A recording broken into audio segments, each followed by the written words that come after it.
Oi, pessoal, tudo bem? O meu nome é Suelen, eu sou formada em História e também sou membro do Instituto Histórico, Geográfico e Genealógico de Itapetininga. Esse vídeo faz parte de alguns vídeos em que nós vamos estar falando um pouquinho sobre a independência do Brasil.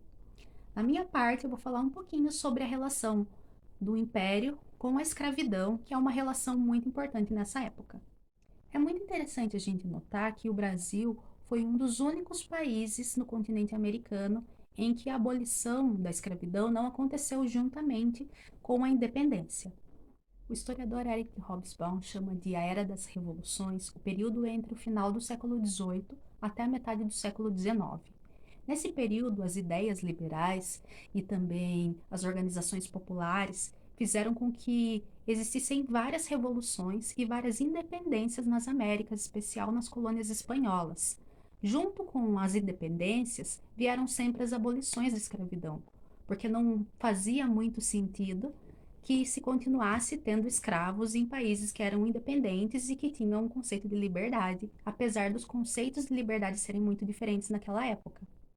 O projeto de nação aplicado no Brasil imperial, ele era ligado com uma sociedade com base na escravidão. Não só a sociedade, mas também a economia. Era interessante que a classe mais privilegiada dentro de um país independente no Brasil era justamente a classe senhorial, a classe dos senhores de escravos. A classe senhorial era formada por esses senhores de terra e donos de escravos, que eram detentores da maioria dos bens do país e também se tornaram os principais políticos do período imperial.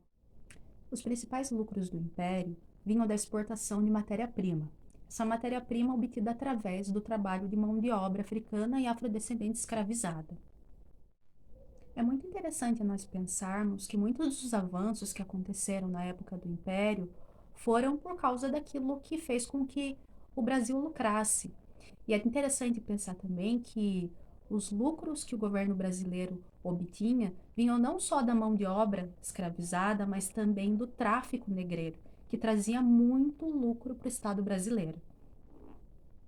É muito interessante também nós pensarmos que toda a sociedade brasileira tinha como base a escravidão. Era comum que os homens livres tivessem pelo menos um escravo.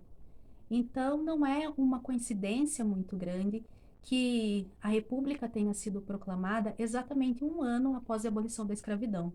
Quando a ideia de escravidão deixou de ser normalizada na sociedade brasileira, a partir mais ou menos ali da década de 1870, foi então que as bases do Império também começaram a cair. E tanto a abolição aconteceu, como a proclamação da República.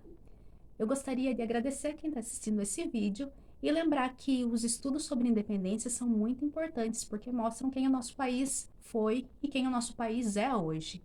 Também gostaria de lembrar que quando a gente estuda a história, nós não estudamos só a parte boa e bonita, que também existe dentro desses estudos, mas também nós estudamos as partes difíceis e as partes que nos trazem um pouco de seio e um pouco de vergonha. E é interessante nós estudarmos isso para nós não repetirmos os mesmos erros do passado e criarmos um Brasil e uma sociedade muito melhor.